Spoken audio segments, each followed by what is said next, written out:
Halo anak-anak kami sekalian, bertemu lagi bersama saya dengan Pak Irwanto Situmorang pada pelajaran ekonomi kelas 11. Apa kabar semua? Bapak harap semua dalam keadaan sehat, tanpa kekurangan satu apapun, dan tetap semangat dalam mengikuti pembelajaran kita hari ini. Apa kalian semangat hari ini? Oke, Bapak harap kalian semangat, masih tetap fokus pada pembelajaran kita, dan mengikuti setiap apa yang saya jelaskan. Ingat, nanti jangan hanya di slide dicatat, ditambahi dari apa yang Bapak jelaskan. Oke, kita masuk materi baru kita, yaitu tentang inflasi. Apa kalian pernah mendengar inflasi? Kalau dikatakan inflasi, itu bukan masuk ke dalam ya, bukan. Tapi ini berbicara tentang harga barang nantinya ya, harga barang. Oke. Salah satu yang sering diperbincangkan dalam ekonomi adalah inflasi. Coba perhatikan gambar berikut. Menurut kalian, apa yang bisa kalian simpulkan dari gambar yang ada di slide? Yaitu di mana saat terjadi kenaikan harga secara terus-menerus. Berarti inflasi itu adalah kenaikan harga secara terus-menerus. Dapat kita bandingkan ketika zaman dahulu dengan uang 100.000 kita bisa membeli sekeranjang belanjaan. Tapi sekarang ini dengan uang segitu mungkin hanya bisa membeli sekantong barang saja. Jadi nilai uang itu lama-kelamaan akan turun. Karena apa? Karena harga barang itu akan naik ya. Oke, dari gambar ini bisa kalian pahami ya maksud dari inflasi itu. Pada umumnya inflasi dapat diartikan sebagai kenaikan harga umum secara terus-menerus dalam periode tertentu. Kenaikan harga dari satu atau dua barang saja bukan inflasi, kecuali mengakibatkan kenaikan sebagian besar barang lain. Contohnya itu misalnya, kenaikan harga beras dan jagung hanya itu saja yang naik, tidak mempengaruhi barang-barang lain, itu bukan dikatakan inflasi. Kemudian kenaikan harga pada musiman atau kenaikan yang terjadi sekali di mana tidak memiliki pengaruh lanjutan, itu bukan termasuk dalam inflasi. Misalnya ketika hari-hari besar ya, jadi di situ naik harga dan harga itu tidak berkelanjutan untuk jangka yang panjang, maka itu dikatakan bukan inflasi. Ada 3 komponen yang dikatakan terjadinya inflasi. Yang pertama itu adanya kenaikan harga, kemudian bersifat umum, maksudnya berdampak kepada banyak barang ya, kemudian berlangsung secara terus-menerus. Oke. Ada 3 komponen dari inflasi ya, bisa dipahami nantinya. Kebalikan dari inflasi adalah deflasi, yaitu ketika harga-harga barang dan jasa secara umum mengalami penurunan secara terus-menerus ya. Berarti lawan kata inflasi adalah deflasi. Keadaan ini juga tidak bisa dikatakan yang baik, karena kondisi penurunan harga terus-menerus atau deflasi bisa juga merugikan produsen, di mana produsen penghasilannya berkurang karena harga jualnya yang semakin turun ya. Jadi inflasi dan deflasi itu bukan keadaan yang baik ya, tapi itu merupakan keadaan yang buruk dalam suatu negara ya. Kalau inflasi itu kenaikan harga, deflasi adalah penurunan harga. Inflasi itu dirugikan kepada konsumen, deflasi itu lebih condong dirugikan kepada produsen. Oke, bisa dipahami ya. Kemudian kita masuk jenis-jenis inflasi. Ada 3 jenis-jenis inflasi. Kita bahas satu persatu. Yang pertama berdasarkan sifatnya. Berdasarkan sifatnya, inflasi dilihat dari tingkat keparahan dan dampaknya bagi perekonomian. Dibagi atas beberapa jenis. Yang pertama itu inflasi ringan ya, di mana laju inflasinya kurang dari 10% dalam setahun.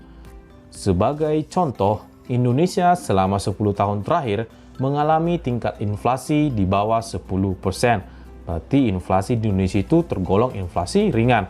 Inflasi ringan di mana laju inflasinya kurang dari 10%. Kemudian yang kedua ada inflasi sedang ya, di mana laju inflasinya berkisar 10% sampai 30%. Inflasi ini sering disebut dengan inflasi 2 digit ya. Ini ditandai kenaikan harga barang yang cukup besar dan waktu yang relatif singkat. Terakhir Indonesia mengalami inflasi sedang pada tahun 2008, yaitu sebesar 11,6%. Kemudian, yang selanjutnya adalah inflasi berat. yaitu laju inflasi berkisar 30% sampai 100% dalam setahun. Pada tingkat ini, harga-harga barang naik secara signifikan dan sulit dikendalikan. Indonesia pernah mengalami inflasi berat pada tahun 1998, yaitu sebesar 77,63%. Dan yang terakhir adalah inflasi sangat besar atau hyperinflasi, di mana laju inflasinya di atas 100% dalam setahun. Indonesia juga pernah mengalami hal ini pada tahun 1966 dengan besar 600%.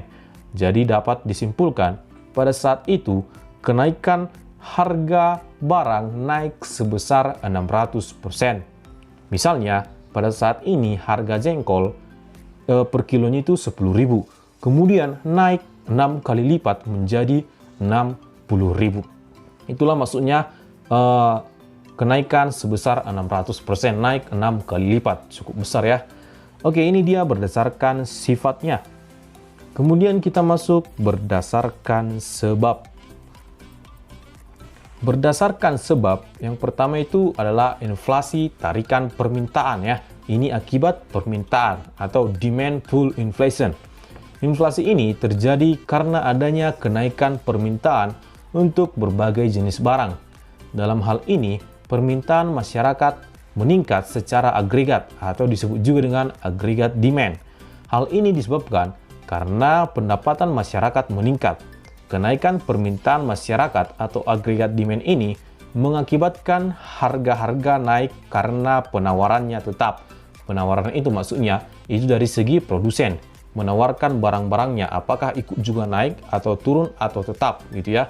Jadi, ketika pendapatan meningkat akan menyebabkan kenaikan permintaan. Sementara barang yang tersedia itu terbatas ya, tidak ikut juga naik, hanya permintaan yang naik. Karena banyak permintaan, barang juga terbatas, sehingga terjadi kelangkaan dan harga akan meningkat ya, harga. Itulah yang menyebabkan terjadinya inflasi ya. Ingat, akibat tarikan permintaan diawali dengan pendapatan yang tinggi. Permintaannya naik sementara barang tetap.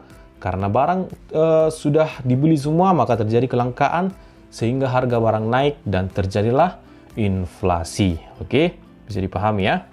Kemudian yang selanjutnya itu karena penambahan jumlah uang beredar. Jumlah uang beredar maksudnya jumlah uang yang ada di tangan masyarakat, apakah tinggi atau rendah. Di mana kenaikan jumlah uang yang beredar yang ada di masyarakat akan mengakibatkan kenaikan harga barang. Apa hubungannya ya? Bisa kita lihat contohnya. Misalnya di pasar yang tersedia ada 6 ekor ayam dan uang yang beredar hanya 300.000 ya. Ini maksudnya hanya 300.000 uang yang ada di masyarakat ya. Maka 1 ekor ayam dihargai sebesar 50.000. Oke, bisa dipahami sampai situ ya. Ketika jumlah uang yang beredar bertambah menjadi 600.000 ya, dan ayam yang tersedia tetap, ya barangnya tetap 6 ekor, maka 1 ekor ayam menjadi 100.000. Oke, bisa dipahami ya berdasarkan sebab ini, karena jumlah uang beredar yang bertambah sehingga harga ayam per ekornya menjadi 100.000 gitu dia, karena kenaikan jumlah uang beredar. Kemudian yang selanjutnya yaitu inflasi dorongan biaya produksi atau cost push inflation. Inflasi ini terjadi karena adanya kenaikan biaya produksi. Kenaikan biaya produksi terjadi karena kenaikan harga bahan baku. Jadi ketika naik bahan-bahan baku, tentu produsen juga tidak mau rugi ya. Mereka tentu akan menaikkan harga jual mereka. Oke. Ini dia berdasarkan sebab. Kemudian yang terakhir itu berdasarkan asalnya. Berdasarkan asal berarti ada 2, dari dalam dan dari luar. Kita bahas satu-satu. Yang pertama itu dari dalam, yaitu domestic inflation atau dalam negeri. Penyebabnya yaitu jumlah uang beredar di dalam negeri terlalu banyak atau jumlah barang dan jasa di dalam negeri berkurang, gitu maksudnya ya. Kemudian yang selanjutnya dari dalam, masalah dari dalam itu karena gagal panen. yang menyebabkan pasokan pangan berkurang atau menjadi langka. Kelangkaan inilah yang menyebabkan terjadinya inflasi. Ini dia dari dalam. Kemudian yang selanjutnya itu dari luar, yaitu imported inflation atau dari luar negeri. Penyebabnya yaitu kenaikan harga-harga di luar negeri atau di negara-negara mitra dagang gitu ya. Jadi misalnya negara Indonesia bermitra dagang dengan Amerika ya. Akibatnya penduduk dalam negeri akan membayar kenaikan harga tersebut.